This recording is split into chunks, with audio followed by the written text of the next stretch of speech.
What's good, y'all? She gets this Erica Jane back again with another amazing All American video. And in this video, I am breaking down the synopsis for episode 1 from season 4. Let's get into it. All right, y'all know how it goes. I break down the synopsis as well as the episodes, any previews, trailers, all of that good stuff. If you are new here, hit the subscribe button. I'm breaking down everything that there is to know about All American, keeping you as informed as possible, and then letting you know what I think about the show as it pans out and what we see happen. My comment section is one of the best comment sections to have conversations with other All American fandom in a healthy, mature, respectful way. So hit the subscribe button, turn your bell notifications on so that you don't miss a video, and then you can jump into the comment section and we can keep the dialogue going. In this video, I'm breaking down the synopsis, and how this goes is I will read the synopsis for the episode and then tell you what I think it means. So without further ado, survival of the fittest. This is the season premiere. After the earth-shattering events of the Beverly and Crenshaw State Championship, Spencer also needs to come to terms with what happened with Coop and Layla. Now he has the extra pressure of it being early National Signing Day for football, and Spencer must make a major decision about committing. Meanwhile, Billy struggles to forgive Spencer about helping Jordan. This episode was written by NK and it is sure to be a doozy. She already has teased that we are going to see a lot of the answers to some of the cliffhangers from season 3 very early on, so I'm expecting us to get immediate answers with Layla and Coop right away. But let's break down line for line what I think is happening in the synopsis. Spencer also needs to come to terms with what happened with Coop and Layla. He finds out mid-game, which we saw in the trailer. If you haven't already, I did the little teaser. Actually, it's not a trailer, it's a teaser. They dropped the teaser last month, and I did a breakdown to that. So you can go ahead and watch that full breakdown video that I did, talking about all of the beats that we saw in the teaser. But we saw in the teaser that Spencer actually gets alerted to Coop's shooting mid-game, and then he leaves the game to go to the hospital. So now he knows at the start of this season, with episode 1, he knows what happens to Coop, and then he's also going to find out what happens with Layla. Now, it's not clear of how he actually finds out what happens with Layla. I do think it's going to happen after he's like at the hospital for a while. It could be, honestly, like maybe Olivia is calling Layla, trying to get through to Layla to tell her about Coop, because she's not sure if she knew about Coop, because you know Coop was supposed to be on her way to go on tour and she doesn't even know that all this stuff has happened. So when Olivia finds out, I definitely think it could be Olivia that makes the calls to Layla. But we know that Layla don't have her phone because Carrie threw it in the trash. But Layla's daddy does have her phone. So while calling Layla, we could probably see a conversation between Olivia and Layla's dad, who fills her in on what's actually going on with Layla, unless he is actually the one up the road going to go save this girl, because we don't even know that yet. We don't know how Layla's getting out of it, but we do know that Layla's getting out of it. I also did a video talking about is Layla okay at the start of season 4. Go and watch that video. All these videos will be linked in the cards above, the description box down below, so that you understand my reasonings into why I don't think we need to really worry about Layla. We're really going to find out that she's fine. But I think that he's going to find out about Layla after Coop by way of Olivia, and probably at the hospital. And then he has to sit with that. Him and Layla are not necessarily in a great place. The last conversation that they had was at Friendsgiving, where she told him that she was just not ready to be his friend. She would be his friend later on down the line, but the timing is just too close now and she needs space. She told him really great things, like he is a really great person, but some of the greatest qualities about him gets him into trouble, which is what we have seen play out. And he kind of had to just take what she said and go with it, but at least he knew that there was some type of line there in reference to a line of communication. He has to give her the space to create an opportunity for them to actually come back together as friends. Now, I do think that this is going to weigh really, really heavily on him, because he does care about Layla. He knows that he hurt Layla very, very deeply, and as we saw in the Friendsgiving episode, he was really trying to make amends and he wanted things to be okay. So to find out that her life is in danger and he's not even really on great terms with her, they're not really in a great space, he's definitely going to worry about that. I have been calling that I think that Coop is in a coma, so that's going to be an ever-present issue of will she wake up, when will she wake up. That's going to be 2 questions that's going to constantly be on his mind, so that is also stressing him out. So I think that that's what they mean in this first line, where we say that Spencer has to come to terms with what has happened with Coop and Layla. And I don't think that we're going to see him actually come to terms fully with it in this episode. We're just going to see the start for all of the different thoughts and emotions that he's going to go through in reaction to both of these incidences presenting themselves. Now he has the extra pressure of it being early National Signing Day for football, and Spencer must make a major decision about about committing. This actually explains it. I was wondering why was he panicking and worrying about committing and then deciding not to go to school, because also in the trailer he mentions that he's not going to leave Crenshaw. And then Patience is like, Coop wouldn't want you to give up all of your dreams just to stay here.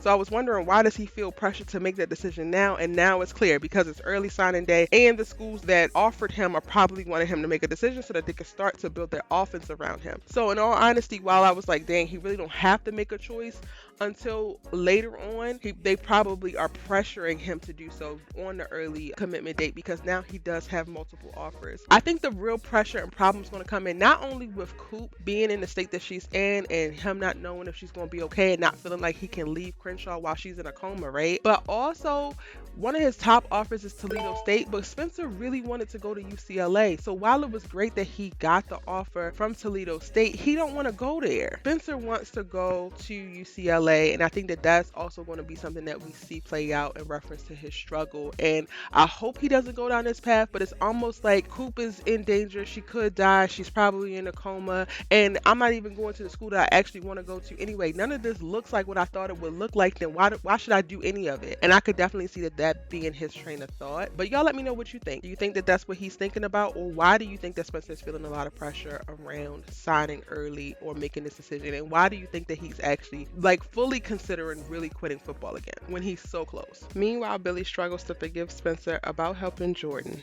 Billy, get over it. Get over it, because your little raggedy light-skinned son was going to act a fool and go ahead and try to train anyway. The best thing that could have happened to him was that Spencer said, okay, I'm going to help you so that I can make sure that you do it safely, because you're going to do it regardless. What did you want? You wanted him to do it with JJ? Did you want him to do it with Asher? I'll wait. This is the most upsetting part of it for me, is just coming back into the season and knowing Billy Bean is running around here acting a monkey fool and acting a fool towards Spencer. Like, has this boy not giving you enough? He is giving you championships. He has helped giving you redemption.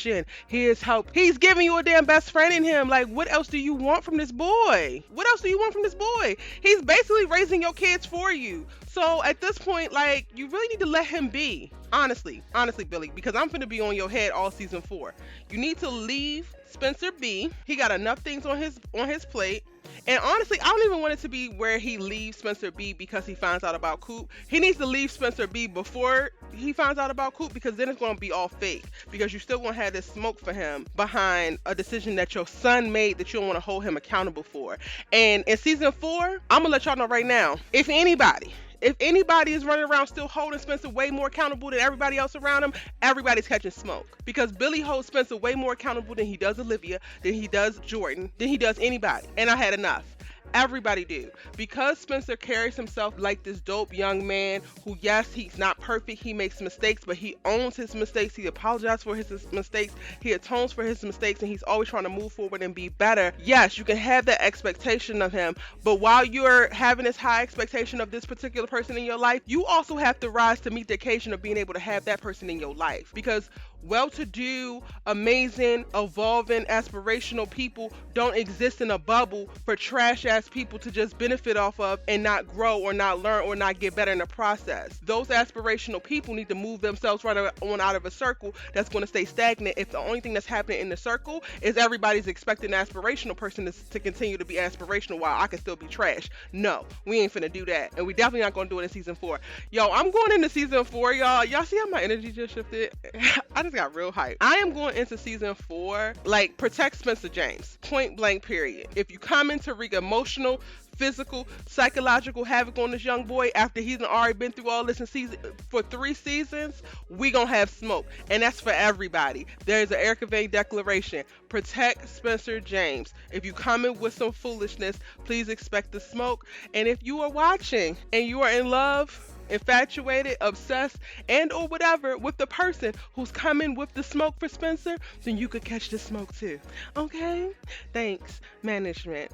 But yeah, for the most part, everybody seems to be on the same accord, because I'm seeing this all over social media as well. If you're not already, be sure to follow me at ericavane.com on all of your favorite social media platforms. I'm on Twitter, I'm on TikTok, I'm on Facebook, I'm on Instagram. Come talk to me there. A lot of y'all be in my DMs on Instagram and y'all be surprised when I respond. I'm like, yeah, of course. I told you to follow me. I told you I was going to talk to you, so I'm going to talk to you. A lot of people are on social media talking about how Billy can catch these hands and how Billy's dead wrong. So a lot of y'all feel me on that. But I'm just going to be clear about, how I'm moving throughout the whole season 4. For me, we have watched Spencer go through so much for 3 seasons.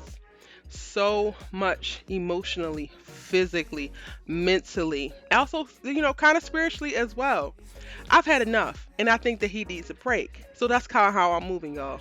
Don't say I ain't tell you. But that is my breakdown for the synopsis from the season premiere of season 4 of All American. Let me know what you thought of the synopsis in the comment section down below. I'm going to link to my website where I also have the synopsis so that you can read it for yourself in full. I also will be posting, like we did last season. We have a page on the website that lists out all the episodes, and we update with the synopsis. We update with links to my breakdowns, with my previews for the synopsis, as well as who wrote it and who directed and all of that information. So if you're looking for more information on All American, you can always check out ericavane.com to keep yourself up to date on what we have going on over there. All right, links for all the videos that I mentioned, as well as ericavane.com, in the description box down below. If you're new here, welcome. It gets lit, especially when I'm talking about All American. So go ahead and hit that subscribe button and turn your bell notifications on so that you don't miss any of this good content. I'm your girl, Erica Vane. I'm going to see you in the next one. Bye.